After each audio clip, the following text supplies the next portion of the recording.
So if you're in the right spot, we're going to be talking about forecasting cyber attacks with mathematical models. My name is Charlene Deaver-Vazquez. Here's my corporate name. I'll have my contact information on the last slide. The reason I wanted to talk to you today is because in this past year I created this thing called a probabilistic risk modeling for cyber, and that's one of the models out of this framework is what I'm going to be showing and talking to you about today. I also recently wrote a book, Ensuring Your Business Success with Risk-Informed Decisions, the easy way to quantify risk. What I tend to focus on is making it easy to do the work and to understand what value it has for you and in your organization. So I have a lot of information I want to try and share with you today in this session. Specifically, what I want to kind of go over is using MITRE ATT&CK model to build up a framework of a scenario that you want to model the probability of this attack occurring in your organization. The goal of this whole activity, the reason why we would try and quantify risk in this way, the reason that we would try and model cyber attacks is to give your organization time to come up with mitigations and strategies to avoid that attack occurring in your organization. At the end of this, I also have something that I'm very excited about, a new kind of model that I want to share with you, the math of which was only theorized last year. So the first section of this is going to be something very applicable. And if you stay around to the last slide, you'll have a link where you can actually download the attack model that I'm talking about in this speech. So you can actually take all the techniques and the strategies I give you with this, take it back, and you can actually play with it and use it yourself. So I'm going to give you that, but then at the very end, I want to show you this new model. So first, let's talk about methods. So when I'm talking about mathematical models, I'm talking about using the math of probability. And so this first part, I'm going to describe the methods of probability. Don't worry, there's no math in here. Well, I lie. There's one equation, and it's very simple. So what we're going to be doing with these models is forecasting risks. So we're trying to look ahead of time at what the probability, what is one potential event outcome in the future that might happen. We want to try and forecast that so that we can develop mitigations and prepare ourselves so that we can avoid that outcome. Does that make sense? So when we talk about forecasting, it's kind of like the weather. We were just talking when we got prepared to come down this weekend. There was no rain in the forecast. Today, it's going to rain, right? So the forecast changes as events occur and as we have more information. So when we start to do a forecast, we really don't have to have a lot of information. We don't have to have almost any information at all. In fact, if I don't have any information, I can create a forecast that is very accurate. I do that because I have a broader range of risk that I'm forecasting. As I have more information, I become precise and my range becomes smaller. Does that make sense? Let me say that again. I don't have to have a lot of information. I can be accurate on an initial assessment because the range is broad. As I have more information, I'm going to become more precise and my range will become more narrow. Okay? If you can grasp this one key concept, you will be several steps ahead of a lot of organizations who struggle with trying to forecast because they think they have to have a lot of information. You don't. You don't have to have a lot of information. The math is what will get you from I know nothing to I know something, I know more, and now I know a lot more. All right? So we're going to start talking about these methods, and you're going to want to become comfortable in relying on the underlying math. So when we talk about this range, there are really usually three key values. You want to think of what's my worst case, my best case, and my most likely. What can the models actually tell us? They're not really a crystal ball. They're only going to give out based on what you put into the models. But what they can tell you, dependably, what the math can tell you, is the probability of an event. Very solid. The number of events that will occur, again, very solid. This math is very old. It's very dependable. What is the outcome of two probabilities? In that case, think of a threat actor in your security defense posture, right? What's the outcome of these two probabilities? These are the three basic things that all probability models can give you. With these, you can do a great deal of forecasting.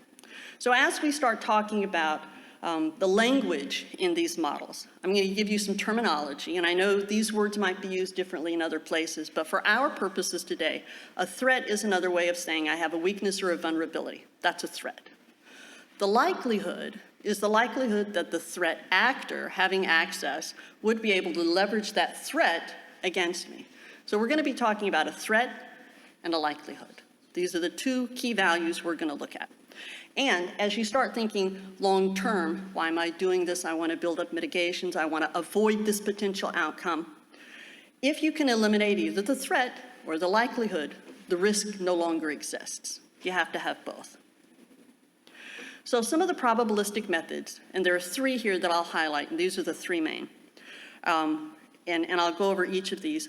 Almost all of your probabilistic models are going to use one of these at a time, or you might have an opportunity to use both of these, depending on how you're coming at the threat. So let's start with a Bayesian joint probability.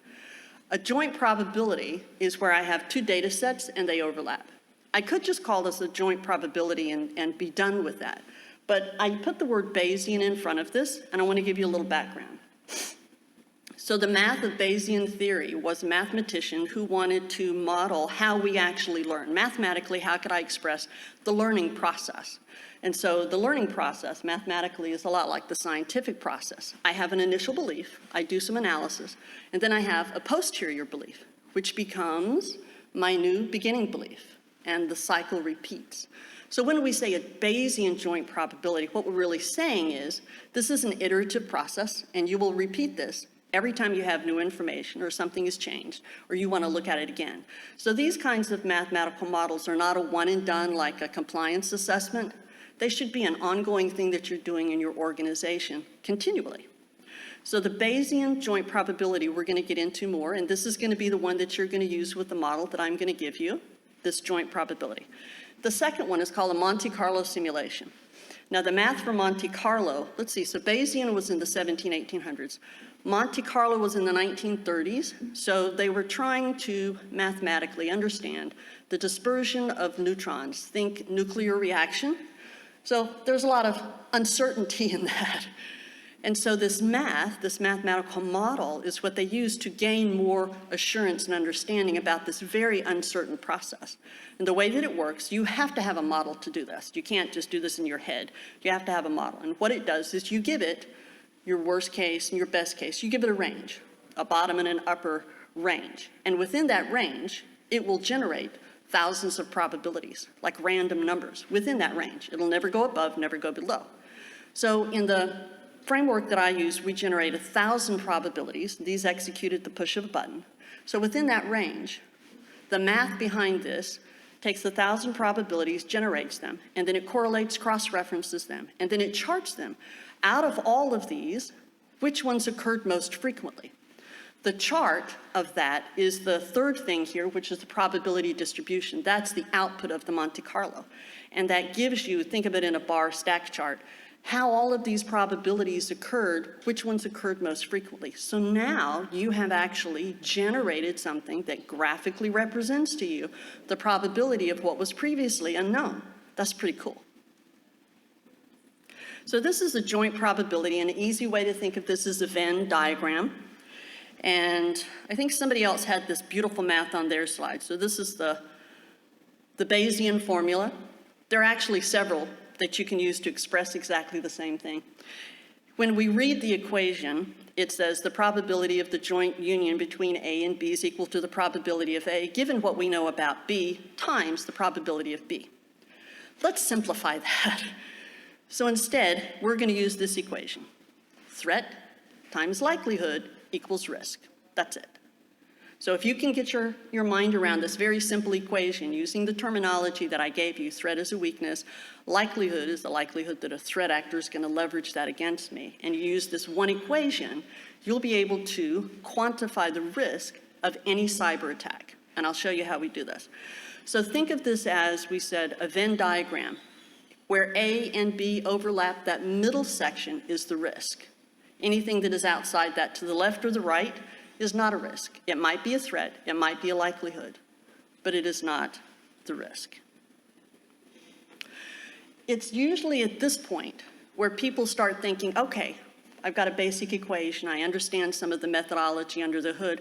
How am I going to come up with an estimate? How do I know what the numbers should be for the estimate? Well, I'm going to give you a really easy way to do that. Almost everybody uses qualitative analytics, so everybody's kind of familiar with this 1 through 5 scale of risk, very low through very high. If you just take that 1 through 5 scale and you convert those to 20% ranges, you have ranges. So now, when you're having a conversation with leadership or with operations staff, and you say, well, what do you think our threat is in this area? What do you think, the percentages of our systems are that have these kinds of vulnerabilities? They may say something like, well, we think that's a very low risk. Great. Does 0 to 20 sound about right for you? And this is how you can begin to have these conversations, moving from a qualitative set of language to quantifying it. Now again, we said these are going to be initial estimates, and our ranges can be quite broad. We narrow them as we go in. So one thing I also want to add is we're talking about initial estimates. A lot of people will think, well, if I'm going to do this, I have to have a lot of data. It has to be very detailed. There's tremendous value in having an initial estimate. And let me explain why. If you're working with leadership, they're going to ask you a question off the cuff. Well, I saw this attack. What's the likelihood that could happen to us? So what I'm going to show you here is a way that you can answer them, and fairly quickly. The value of that initial estimate does two things. The whole reason we do this for leadership is to help them make decisions. This is a decision support process. In the first case, they can say, well, that aligns well with what I think and what we expected. Thank you. Or they can say, well, that's not quite what I thought it might be. Can you go get some more detail and refine this? Now you have leadership buy-in. We all know how important that is. And now you can go get all the data that you need to refine your estimate. Does this make sense? So never be afraid of an initial estimate. It's tremendous value. So now you have a way to begin getting your ranges. So let's do one of these calculations. We're going to do more of these as we go along. You can calculate this in your head, or if you're like me, pull out your smartphone. So let's say that we're talking about a likelihood of 80%. So in other words, the likelihood that a threat actor, let's say a cyber criminal, having access to the threat, my weakness, what's the likelihood that they would succeed in leveraging that against me? Let's say that I've got a pretty mature security practice in my organization, and I think that my weakness, my threat level is really pretty low. So we'll say that's at 20%. We're really pretty good. So what's the risk? Well, if I just convert the percentages to decimal, 0.8 times 0.2 is 0.16. Your risk value is 0.16. That's not complicated. That's pretty simple.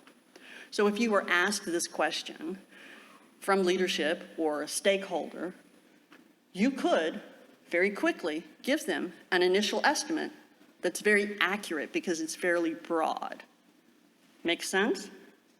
So remember what we said about the 5 ranges? You notice that I took the top value of each of these 5 ranges in my calculation, and that's just kind of a rule of thumb of how you would proceed. So let's keep going. So we said that the Monte Carlo creates 1,000 simulations. You can do less than that. If you generated 100 probabilities at a time, you would already know what the shape of that probability looks like. But if you generate 1,000, then you have much more detail, much more rich and in-depth, right? But you can do any number of those. We do 1,000. So this is another snippet of what one of these looks like. In this case, my minimum is 25. My maximum is 50, so it was a little more than 20% range here. But my most likely was 45. So if you look at how the chart is skewed, you can see that the most likely value that you pick in your ranges skews the probability of the chart. So when you have these 3 values, it doesn't always have to be in the middle. It can be skewed to the left, skewed to the right for whatever reasons. But you want to start thinking about always doing this as the minimum most likely and the maximum value. So in the example we used before, generally, when somebody asks you and you give a value back like that, you're talking about the most likely. But if you want to represent the full range, you would do 3 calculations, 1 for each of those values. And in this way, you can use the probability, the joint, don't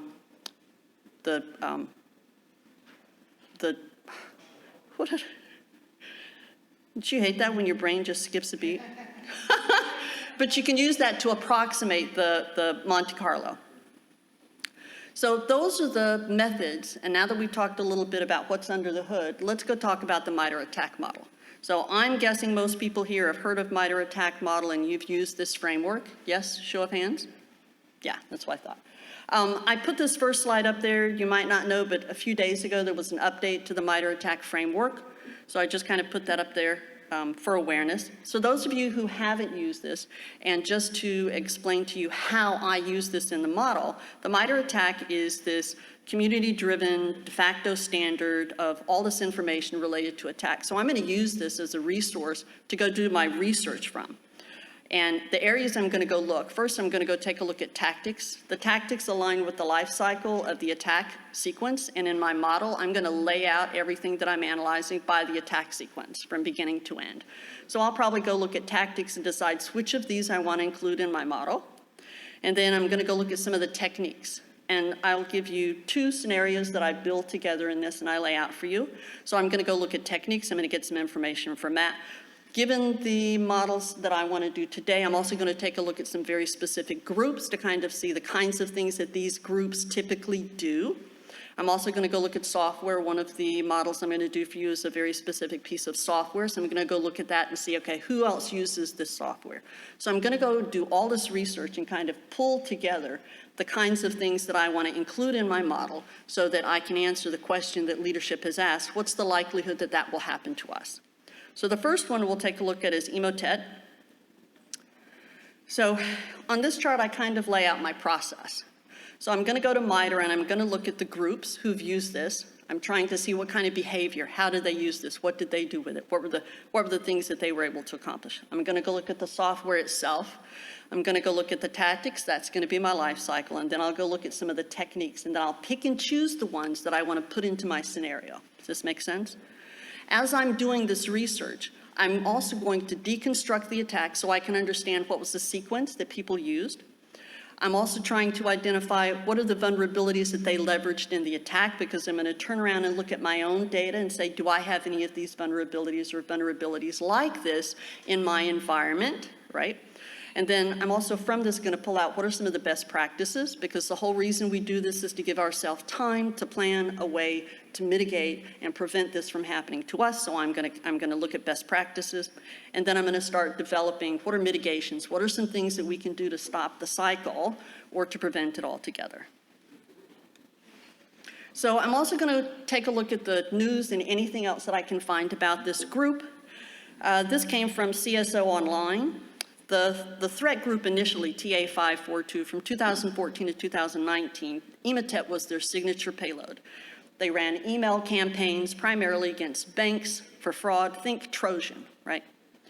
They used to deliver, it's also used to deliver TrickBot, which has been identified as a precursor to ransomware. So keep that in your mind. Some things that you see happen are a precursor to something else. So if you want to predict the likelihood of that end game, look for some of the precursor events.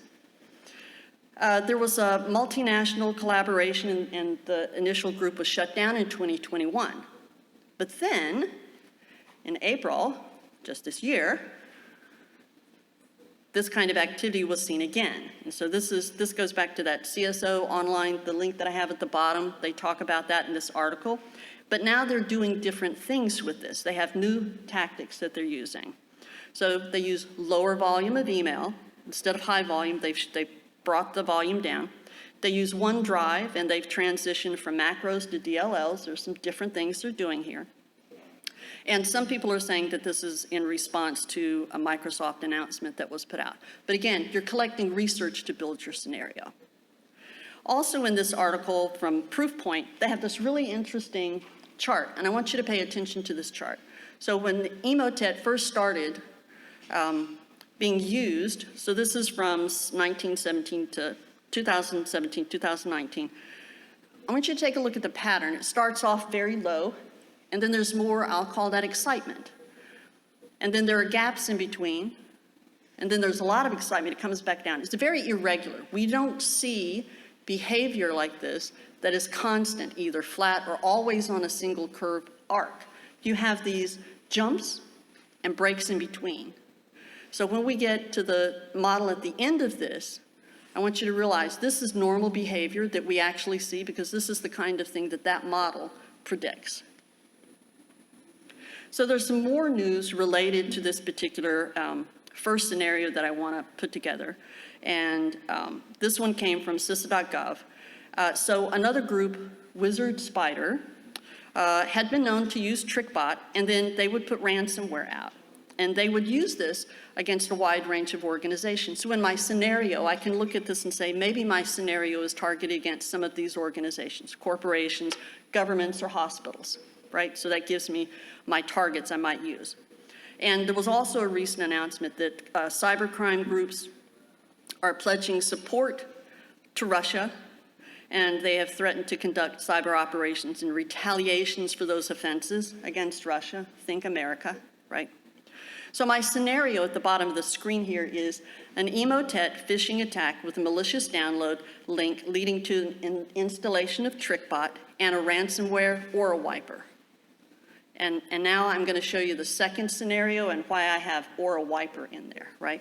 As I build out these scenarios, you'll notice that I'm not digging deep, deep, deep into very specific techniques that they're using. I'm generalizing. And I'm generalizing because if you were listening yesterday to many of the speakers and today as well, many of them repeat the same thing.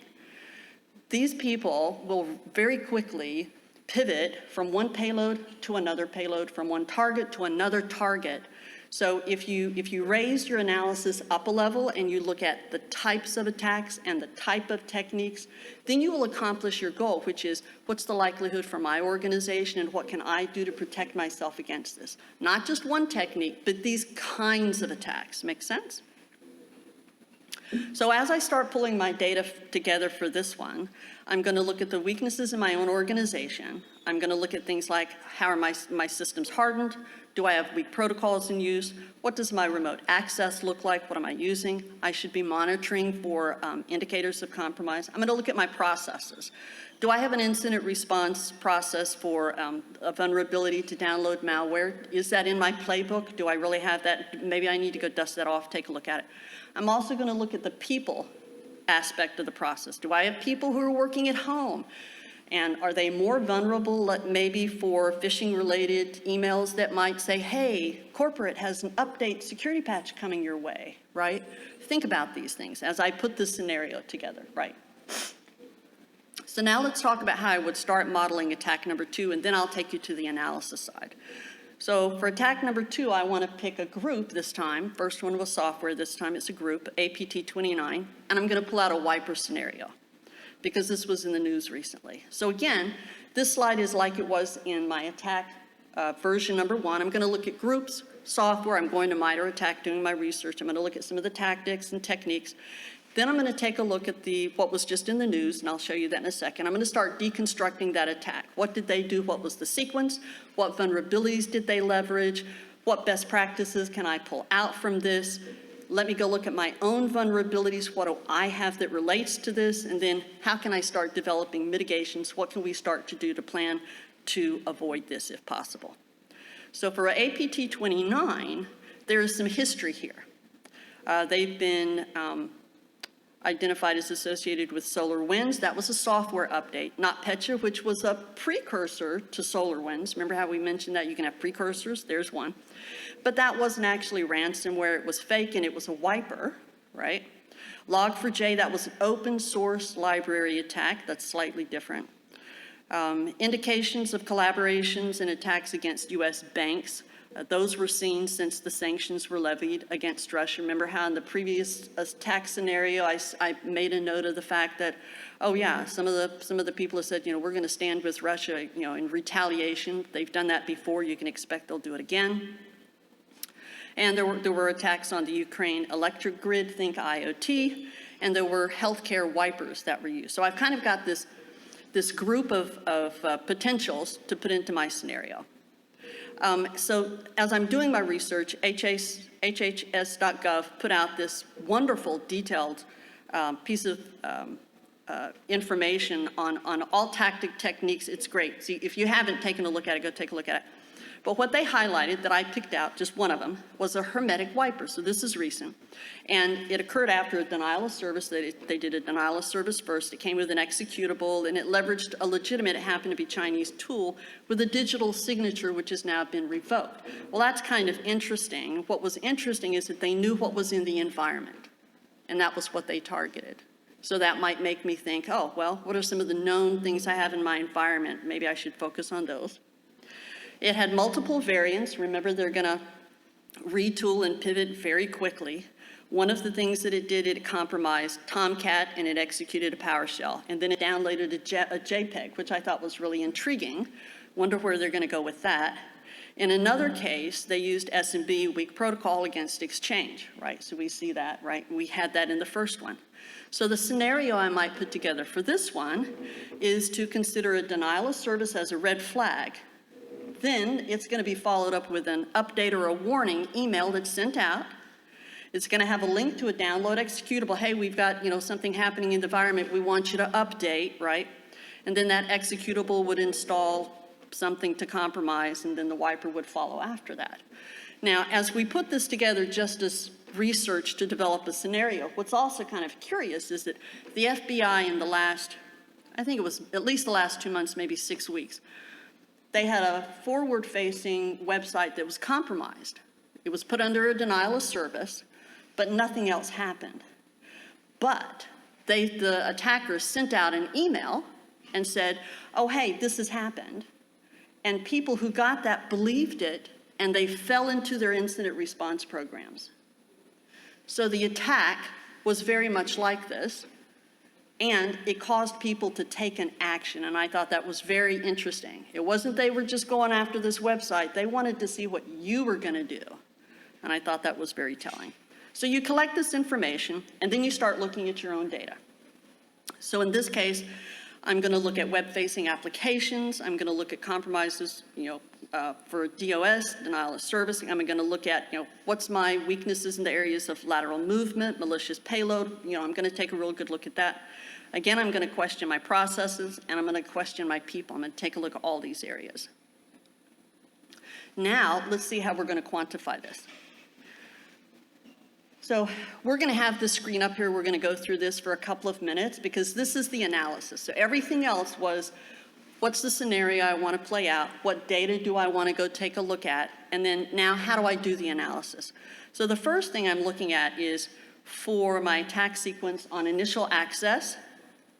In other words, who clicked? Who got the email and clicked? Remember we said that's my initial access.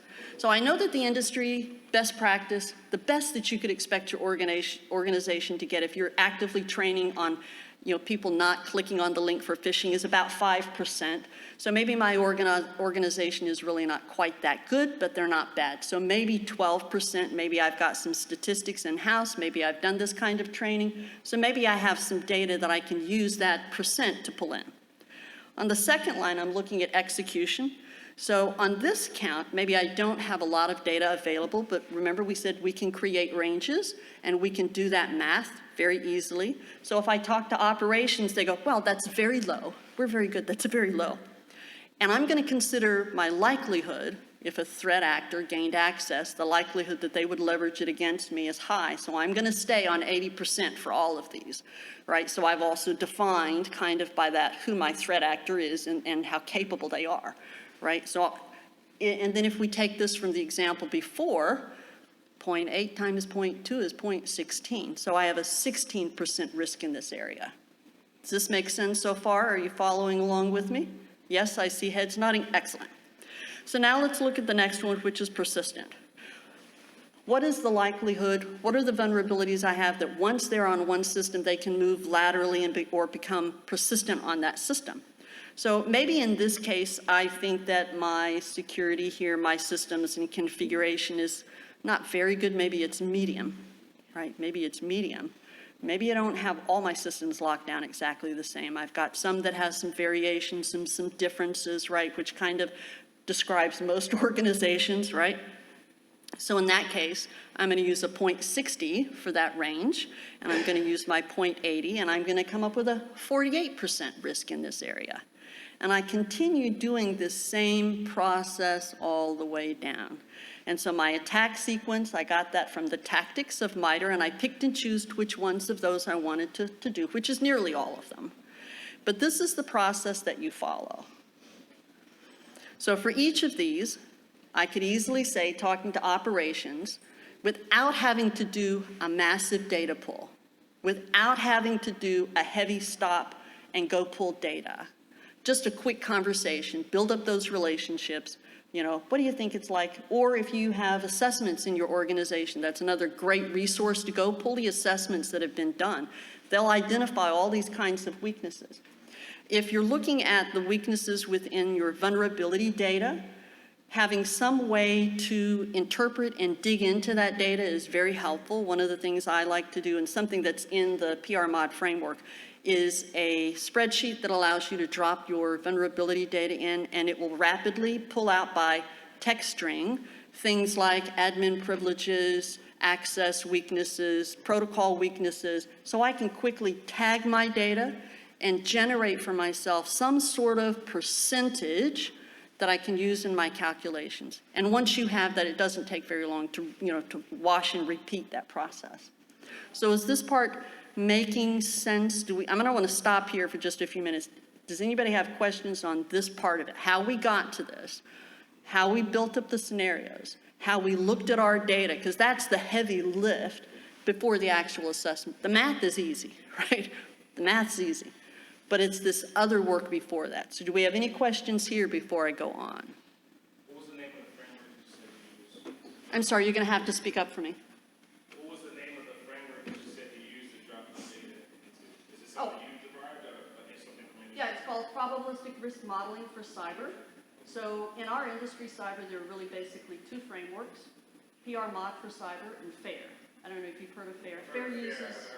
Never heard of it? Okay, FAIR is an international standard for quantifying. I've heard of FAIR, I haven't heard of the first one you mentioned. What was the first one you mentioned before FAIR? The first one, the probabilistic risk modeling for cyber.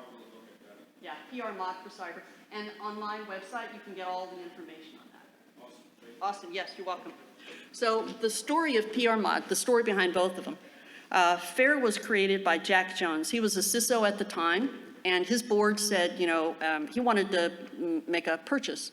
I don't remember what the equipment was, but he wanted to purchase some equipment. And he took it to the board and he said, we need this. And the board said, that's great, but if you spend this money, how much is that going to reduce your risk? And he couldn't answer the question. Who could? So he went out and created quantification for risk, cyber risk, which was the precursor to the standard FAIR. And it uses the Monte Carlo simulation method. Remember I told you I have 3 methods? So that's the method that it uses. That's how the story behind it, how it was created. And it looks at a financial impact because that was what he needed, right? He needed to justify the board. So this came from work that I have done with clients because I needed to answer many other questions that were not related to finance. I needed to answer questions about the probability of being attacked from my perimeter strength, analyzing my system level strength, supply chain risk, process risk, cyber attack risk, all of these other questions long before you get to the question of, well, what would that cost, right? So there were not a lot of tools out there. You could either program it in a different language, which I didn't want to do. You could use a scientific tool, which I didn't want to do because it's not written in the language of cyber, and that would be complicated to me. So I thought the easier thing would be just go build it, which is what I did. And it's an Excel spreadsheet that runs on your laptop, because in the last 5 years, the libraries in Excel can now do the math, and there are tools that now allow you to actually build these kinds of probabilistic models on the platform. So prior to 3 or 4 years ago, you couldn't even have built this, and it wouldn't have run on your laptop. You would have had to have done it some other way. And so that's why there are not a lot of these kinds of models out there. So before we leave this, any other questions? No? Okay. So the last comment I'll make on this, when you're doing this kind of work, you can use historical data to build up percentages, right? You can use the 1 through 5, qualitative to quantitative scale to start giving you a range, right? You can use the joint probability, understanding that you're giving one value out of that range, which is usually your most likely, right? And then, as I said at the very bottom, I encourage you to generalize to look for types of attacks so that your analysis has a broader applicability to the organization. Okay, so if there are no other questions on that, let me show you what the charting of this looks like at the end. So because this is in Excel, I can just take those 2 columns of numbers, pull them into another spreadsheet, and I can generate any kind of charts I want, bar charts. So now I have something I can take to leadership so they can understand and say, this is the risk that our organization has from these kinds of attacks, that we can look long-term, that how we now might generate mitigation plans to avoid this. And you'll have recommendations in every area. What can I do for initial access? What can I do about execution? What can I do about lateral movement? You'll have now recommendations, best practices, and strategies across the entire landscape of the attack. So now, yes? Can you go for that? So, I mean, I just noticed that initial access is very low, right? And so, does that mean, is there kind of a two-dimensional matrix to load all the rest based on that? Like, if you can't get in, you can't exfiltrate, you know? Correct. So this is yeah, so it's an Excel generated thing. So what I did is I took my probability column, I took those numbers, and I took this column, which has my categories. That's all I did. And I let Excel auto-generate. Sure, but like in reality, if you're enterprise, like, if the chance of initial access is very low, I would think I would just lower all the rest of them. But They're looked at independently. We calculated the probability of these independently. Now, in the framework, I do give you what I call a helper, so that if you wanted to weight these, then you would have something that is related more to what you're speaking about, so that if this likelihood is very low, then that should change the scale for all of the others. But I didn't put it in this example. Yes. Yes. But the other thing I would just say is, you know, if you had something as small as 5%, in many cases, all it takes is one click. That really could be a barn door. It looks like a small barn door, but it's still a barn door. Okay, so now let's talk about some long-range forecasts. This is the new model that I was very excited to bring to you. So when I was looking at putting this together, Log4j was something that had just hit the news, and then just like in the last couple of days, there was this new bit of news that came out about a different kind of library, this NPM package, and that it was now not just being downloaded as people downloaded it, but it was being made a dependency and being pushed. So like Log4j, it's the same kind of attack, but the technique is very different. Why? Because they want it to get out there rapidly, right? So if I were looking at this kind of attack and just saying, well, what's the what if long range? How could I predict that? So this is what this model does. In 1970, there was some fairly new math that came out, and this was called the Hawkes process. What the Hawkes process says is one event increases the likelihood of another event. There have been white papers published on these. Hawkes itself, that process has now been widely adopted in epidemiology, seismology, finance, a number of places, because it begins to give us this way to map and to predict events occurring, as we saw in that chart, that they're not just a mathematical model that has a rate and a speed and it kind of gives you, you know, it's accurate, but that's not really how events occur. They occur in these clumps, and there's, you know, delays in between, and they're very different. Hawkes laid the foundation for that concept in 1970. In 2021, Andrew Daw theorized another kind of counting process that now lets you not only say, yes, one event increases the likelihood of another event, but how long does that effect remain in duration? And if you can mathematically calculate this, you can get very close to predicting when the event will occur. That's very new. We've not been able to do that before. This is very exciting. So Dawes math was theorized and published last year. There are at least two, there are a couple of papers, but there are at least two that have used this math. One was for Department of Defense, and they said if somebody had an IED, what's the time period that others might be emboldened to do this again? So you can see the real life impact of what this would do. Another paper looked at teenage suicides. These occur in clumps. So if I have one suicide, am I at the beginning of a clump? What do I think that scale might look like? Can I do anything? How would I now react to this community, right? So what we did in 2022, just this last quarter, we took the math and we implemented it in a model. And I want to show you what it looks like. So as I looked at applying this new math, I wanted to look at cyber attacks, because that's what I do. What the model is modeling is the underlying human behavior that is impacted, and I also wanted to look at risk. So if I'm looking at what's happening in the news today, and I see these things happening across the world, what's that risk to me? What's the risk to my organization? Because I'm trying to protect my organizations. And I said, I want to look at the indicators of prevalence. And so I want to ask a few questions. Is it being actively exploited? Is it in my geographic area? Yes, no. Is it on my platform? Yes, no. Is it in my industry? Yes, no. Do I have a third party that's impacted? You can see each of these questions begins to give you a feel for who the threat actor might be and what their motivation might be, as well as the path of it coming to me. And the idea is that if I can forecast this far enough out, I can start to develop mitigations. And in the framework, if it is below 40%, you're monitoring it and beginning to develop mitigations. Once it's over 60, implement. Does that make sense? Trying to give you a gateway to look at something long-term, update it in real time to prepare. So this is what the input looks like. And in this, I'm going to compare two sets, 2,000 events and 8,000 events in a 10-day time period. So the one we have in front is the 8,000, and you'll see the indicators of prevalence. Right now, it's being actively exploited. It's not in my industry. It's not my geographic, right? Everything else is no. So that's the input, and this is what the output looks like.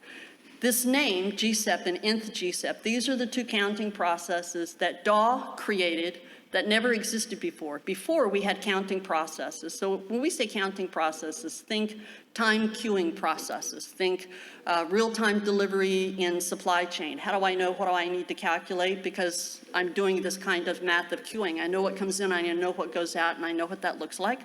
So we have things like Poissons, exponentials, and gamma probability distributions, right? We talked about the Monte Carlo and the output of that. So those are counting processes. These are counting processes that show that self-excitement. When one event occurs, another one occurs, that increases the likelihood, it increases the likelihood again. So the chart we're going to see, the growth pattern at the end that I'll show you, is substantially different. The chart on the left top is a normal probability distribution. Any probability matrix can give you this. The one on the left is the cumulative, and any of them can give you that. What sits in the middle is the probability of a jump, that self-excitement. When is it going to occur, and how big is it going to occur? And it's charted over time. In this case, it's charted over a 100 time period. Whatever your time period is you're looking at could be hours, days, weeks. So when I did this initial example, I said over 10 days. So I've got it, the 10 days is spread out over 100 time periods. Does that make sense? The chart on the bottom is the same probability, just in a different chart, so you can see how it looks over time. Now, what if I want to compare these two? Because different counting processes behave in different ways.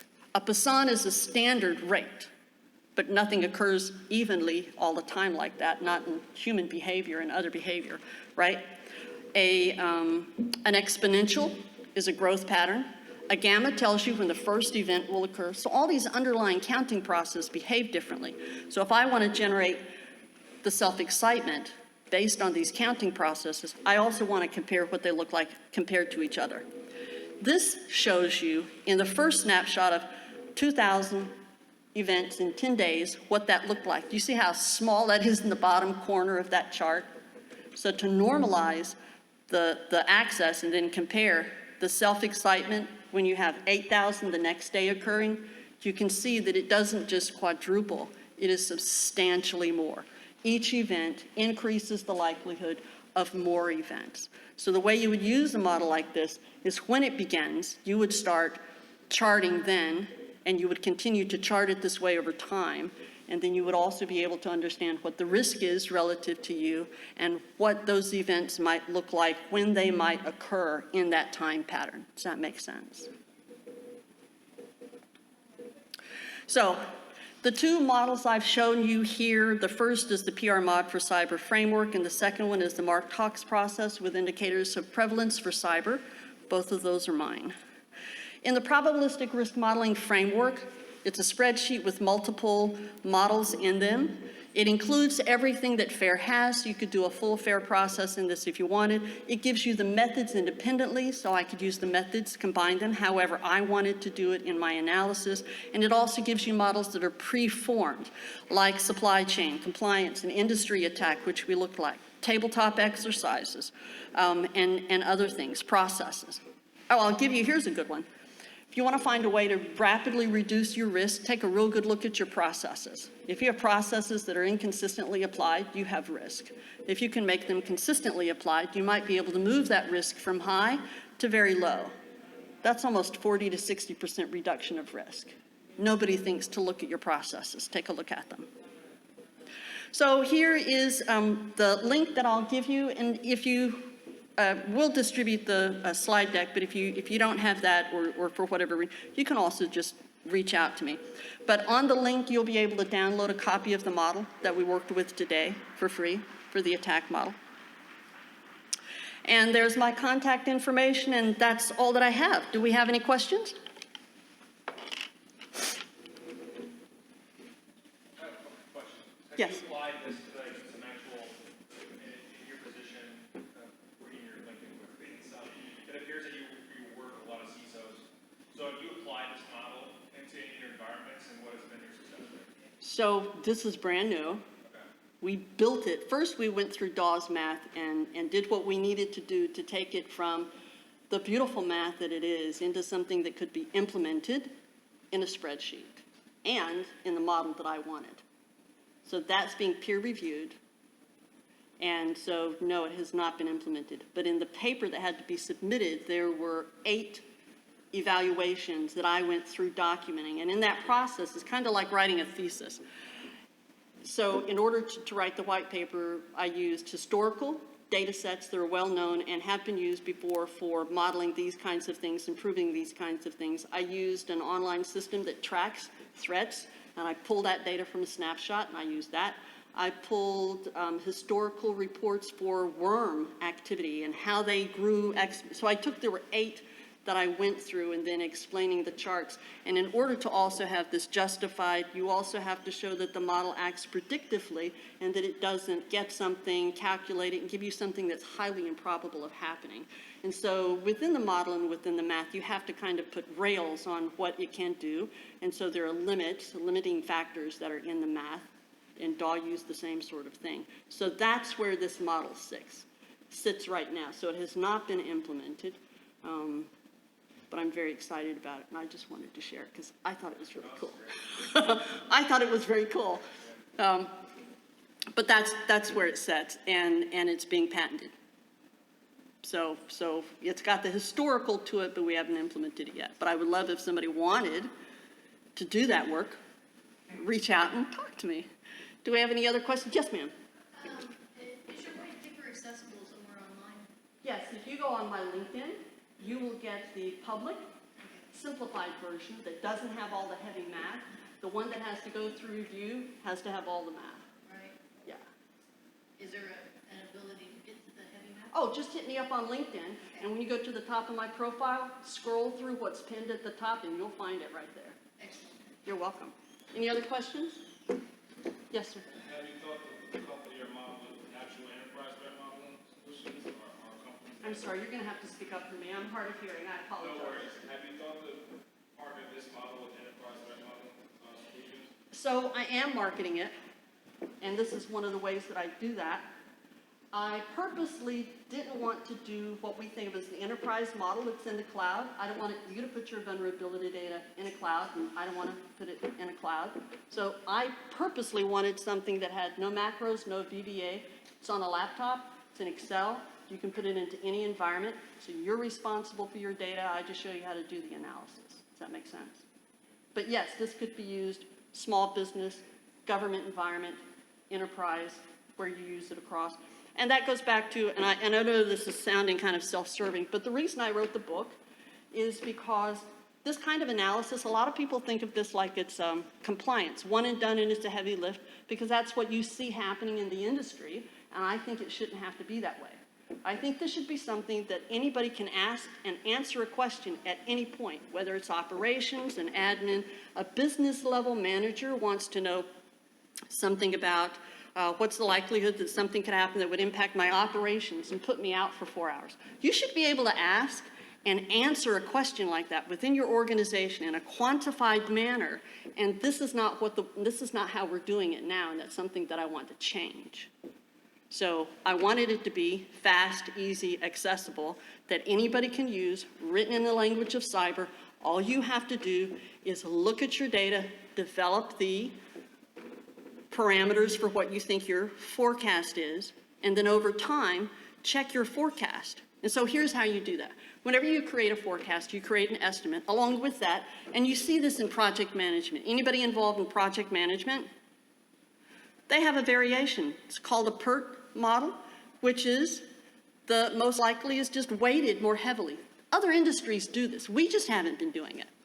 And so I wanted people to have a way to be able to do this so that as things occur, you can easily go back in and update it. You can always know if your model is valid, if you are within that 5 to 10% range that when you create your estimate, you say, I think this is my estimate, plus or minus 5%. As long as you're within the 5 or 10%, your model is solid. When it skews out of that, go back and update your data. The model is calculating correct. Data has changed, right? Make sense? Any other questions? Yes? No? I have one, sorry. No, you're fine. I'm watching the clock over here. Palantir ADS, the learning and detection strategy framework. What about it?